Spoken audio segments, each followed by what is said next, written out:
Hey there guys, it's Adam here again in the box, and today, if you didn't realise, we're going to be doing a Torens Fist of Angels EDH deck tech. Alright, so we're doing Torens Fist of Angels EDH deck tech. I decided to build this deck from Crimson Bow a couple weeks back because I just thought it would be cool. I wanted another deck. I always want another deck, but I thought that this would be a cool deck to check out, to, work on, to play with. I didn't think like the commander was that super amazing, as you might have seen in my review, but I thought like it was cool for me and people who are like me, who just like, hey dude, I want to go to the combat strip and punch people with my stuff, and that's what I want to do. It's just not as powerful as something that's a combo or whatnot. So I'm not going to read through Torens and whatnot, because I already read through Torens and what he sort of does and whatnot. But the main thing here is what we want to do, for what I wanted to do at least, was make a few, or a fair few tokens at least, so that we could, start generating at board state, then find ways to put counters on them, then have rewards for having counters and things like that, giving our creatures flying, things like that. So that was the direction that I decided to go in with this deck as we're going through it. So let's have a bit of a look at some of the cards that are on the EDH Rec page that I'm actually playing, because a lot of the cards that are on the page here are focused on human tribal, and not that it's not got a fair few humans in it, but it's what I'm doing is not just human tribal, it's more +1 counters stroke tokens, I guess. So that's the main way that I was looking at, but definitely I do have Katilda and Adeline in this deck. Both are really quite good. Katilda, just being a mana dork sometimes by itself is just fine. We don't worry about anything else being able to tap for mana too much. Like if one or two of our other humans can tap for mana, since they're too small to get into combat or whatever, or we just don't want them to go into combat, that's fine as well. Adeline just spamming a whole bunch of tokens for us is really good as well. Of course, I've got the new overgrown farmland in here because why not? It's really good land, and I think, people should play it if you're not playing it in your decks. So, yeah, I've got Swords to Plowshares and Beasts Within in this deck. You just need removal, so it's one of those things that you kind of got to use them. Actually, I am using Champion of Landhold and Augur of Autumn. Both of these are pretty good. I think Champion was in this deck mainly because it was still over from the pre-con a little bit, but Unblockable is still really good, and there are ways that we can buff it up quite a bit, so our board gets very unblockable fairly quickly, so it's not that bad for it to sort of come out after we've already played a lot of stuff, because a lot of stuff that we do have also puts counters on stuff while we're actually going to combat or while we're attacking or whatnot. Augur of Autumn, just an amazing card because you can play the top card of your library if it's land, and if you have Coven, which is sillily easy, even when you're putting counters on everything. A lot of things are going to be small, or there's a lot of different powers and whatnot, so it's just pretty easy to get the Coven going, at least I've found. Abzan Falconer and Sigarda's Summons are both amazing in this deck, especially Sigarda Summons. Sigarda Summons is way good, especially since basically, even if one of our creatures has one counter on it, that means it's a 5/5 flying angel. So that's really, really powerful. I just wanted all the things that gave really good evasion in this deck. I didn't think Trample was too good of an evasive ability, even though sometimes our stuff can get kind of big. I just kind of found like it didn't do that much, really. I don't know. I don't know why I didn't find that it was doing a lot, but I just sort of didn't. Mentor of the Meek, Beast Whisperer, both of these are pretty darn good. We're kind of a little restricted in our colours to a small degree, so we do have to take some cards that aren't as good. Plus, a lot of the stuff that we do have in this deck is small to begin with, and then gets bigger over time. Yes, there are some bigger things, but a lot of the stuff is smaller for the most part. Lenore, yep, Lenore's really good. Even like in saying it's not really good as a commander per se, it's really good in the deck because what you need is counters, and like if you draw cards, that's an upside. So it's one of those things that just toss it in. It's really quite good. Yeah, I'm obviously running Eternal Witness. Everyone basically runs an Eternal Witness, don't they? I think Eternal Witness is so good. Maja, yeah, Maja's really good because makes those tokens for us. So just generates free value for us. Anything that generates free value is pretty darn good because like just more bodies on the field means we can protect ourselves if someone tries to attack us, or if we just have all these chump blockers, so we can just block for days. But if we can get back to our turn and untap with our stuff, we can turn those things sideways and see if we can get in some damage on some people. So that's a good thing for us to do. Shalai, very good. Just like the ability, again, like a lot like Katilda, the ability to also put counters on all your stuff is really good, especially when you've got like Katilda with the ability to be like, okay, cool, my stuff are mana dorks as well, kind of. So that does help, especially when you've got a board full of like 1/1 tokens. You can just go to blocks and then block and then be in response before damage, put a counter on everything and sort of save your whole team, which is really good as well. And the same thing goes here. I did put Macias, or I did leave Macias in here, but I think he could be taken out at some point, but I still think he's alright, just leaving him in there. Toski, obviously, we've got to have squirrels in a deck that I'm playing because I'm the biggest squirrel geek around and whatnot. Odric, Master Technician, just all of these abilities that, give us free, basically unblockability and things like that, or free bonuses and whatnot. I have found these are worth playing, at least in this deck.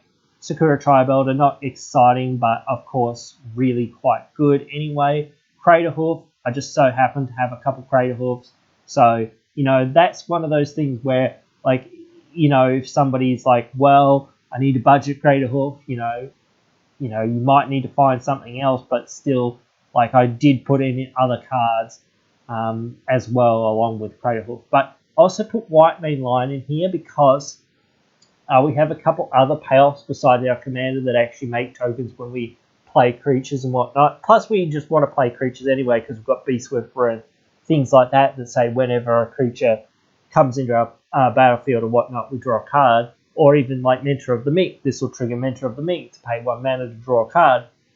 So that's pretty good too.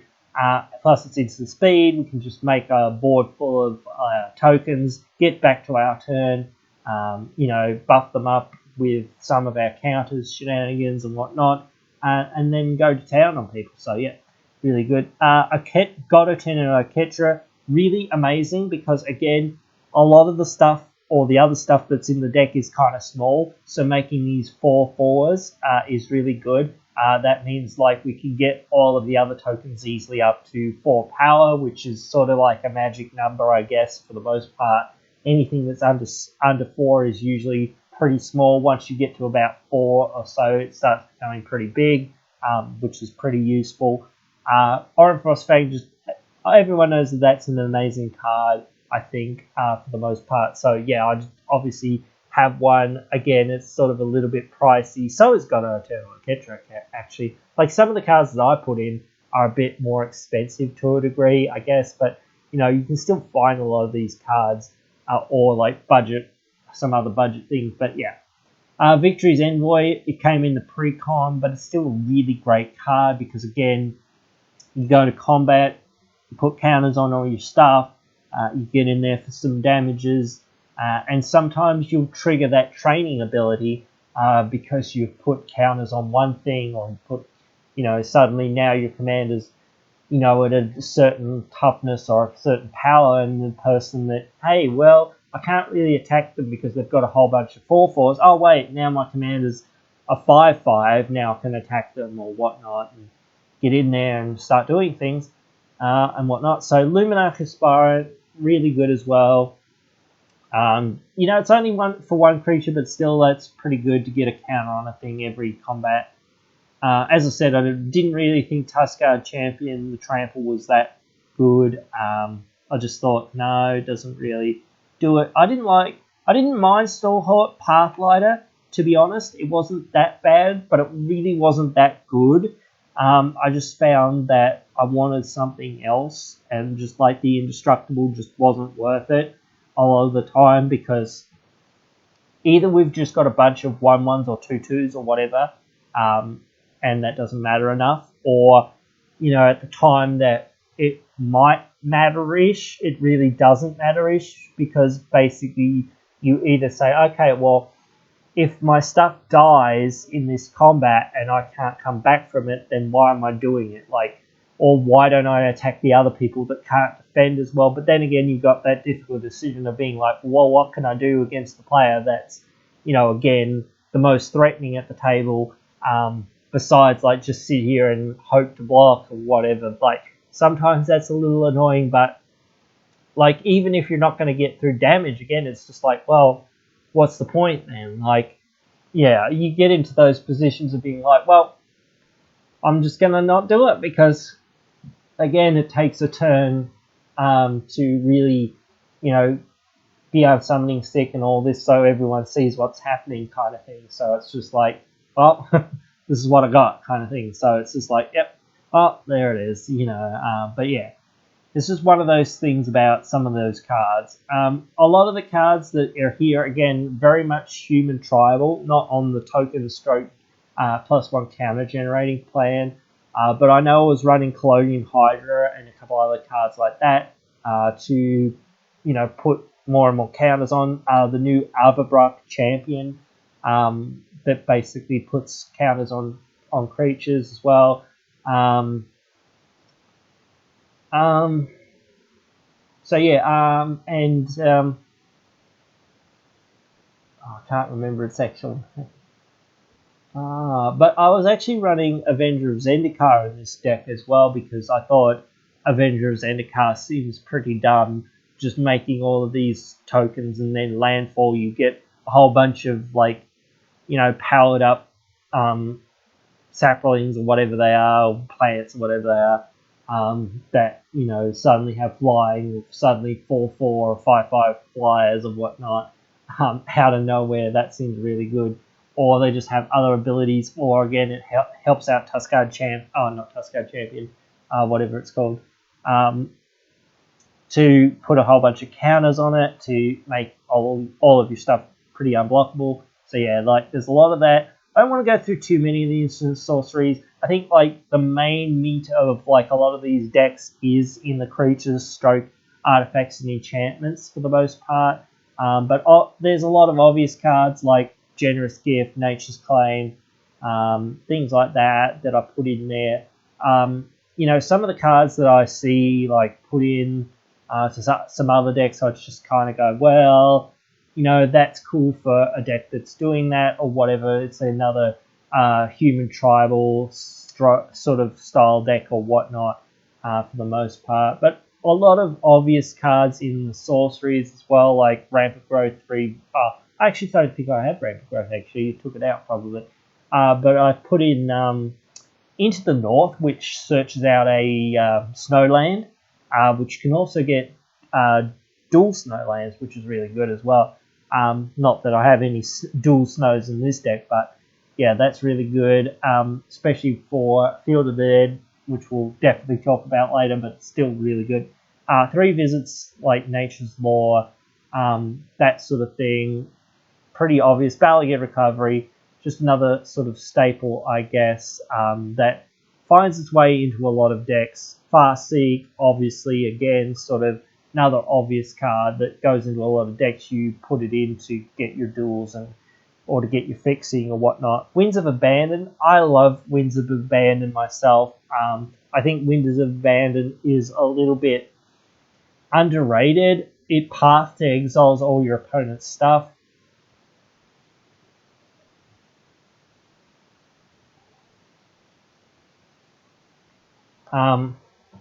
Which is really good, you know. Having that, like, yeah, sure, your opponents can come back from that, or you've given them so much mana that they can now redeploy. But if their hands are somewhat empty, it doesn't matter a lot. And like at that point, a lot of the time, it's just like, well, I killed all your stuff, and now my stuff just gets in for combat, and well, look, you're all dead pretty much, or you know, like either you are dead or you know you're pretty dead. So yeah, it becomes very much like I just win the game card a lot of the time. It doesn't always, but definitely does find its times that it's really good. Austere Commander, I decided to put Austere Command in. I've not been a huge fan of Austere Command, to be honest, but I just found that I thought the flexibility on it was probably the thing that I thought, well, this will be like the best for what I want, because like I can hold back a little bit on perhaps casting some of my more bigger creatures and whatnot, and just destroy all creatures with convert a mana cost 4 or greater, and maybe all artifacts or enchantments or whatnot. Because again, like we're not running that many artifacts and enchantments in this deck, so like that really doesn't hurt us that much because we're in green. Like we need artifacts or enchantments. Like we need maybe 1 or 2, like at the most, I think, and that was about it. So I was like, well, that seems okay. I was actually thinking about Dusk Dawn, because it does double duty essentially, but I just kind of was like thinking that it like Austere did more, so I thought, oh well, I think that's a lot better. I don't think we're running too many artifacts, but I am running the Great Henge, definitely, because Great Henge is just stupidly busted. So it's one of those cards a lot of people run. What other cards are we running here? I don't think we're actually running Felidar Retreat. I think we're running Felidar Retreat in another deck.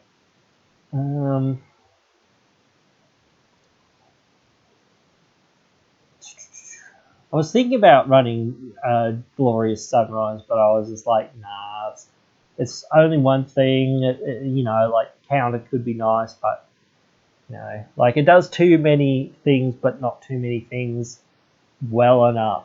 Like, and especially like the 3 life is just the worst one, just to tack on like whatever. I think, in my opinion, anyway, you're probably never going to do that unless you're in real big trouble, and then it's like, well, it's not enough to keep you out of trouble. But yeah, I'm not running any Planeswalkers, so I don't remember if there's any other like enchantments in this deck that I was actually running. I don't think that there was very many. I don't want to talk about too many utility layers, plus I don't think there's any in here very much. Though Khan's Bastion could be okay, but again, it's a lot of mana to, you know, just get that proliferate once or whatever. But yeah, like that's one of those things where it's like, oh yeah, it could be okay. Of course, we're not running any mana rocks in this deck because we're in green. We don't need mana rocks. But just, yeah, typical like mana base that I kind of like guess like a lot of people put together when you've got a decent amount of money at least. So yeah, Command Tower, Canopy Vista, Temple Garden, Sun Petal Grove. I don't love Fortified Village, but I just left it kind of in and thought it'll do for now because we do have a lot of like plains and forests and whatnot, and for now it'll do. Bountiful Promenade, just really good. don't have any of the fetches or whatnot because I'm just not doing that sort of thing with this deck. But I don't think there's that many other duels that I was putting in this deck that much. I think it was like Snowlands and Basics for the most part. I actually do like Blighted Woodland as well. Blighted Woodland's a really good utility land. Actually, one utility land that I don't know whether it's actually in utility, whether Field of the Dead's here or, because I didn't see it. But yeah, there's some Snowlands. That's the Cowhome ones. It must be in the utility land somewhere, but I really didn't see it, so it's too busy scrolling along, chatting and whatnot. But there you go. It actually isn't in there. That's interesting. But there you go. That's what I mean by saying our deck sort of falls out of like a lot of the data that's on the site and whatnot. Our deck's more of a token generating +1 counters style deck. A lot of the stuff that we make is like smaller to the most part, and there are a few things that sort of make things that are bigger because that really helps us out to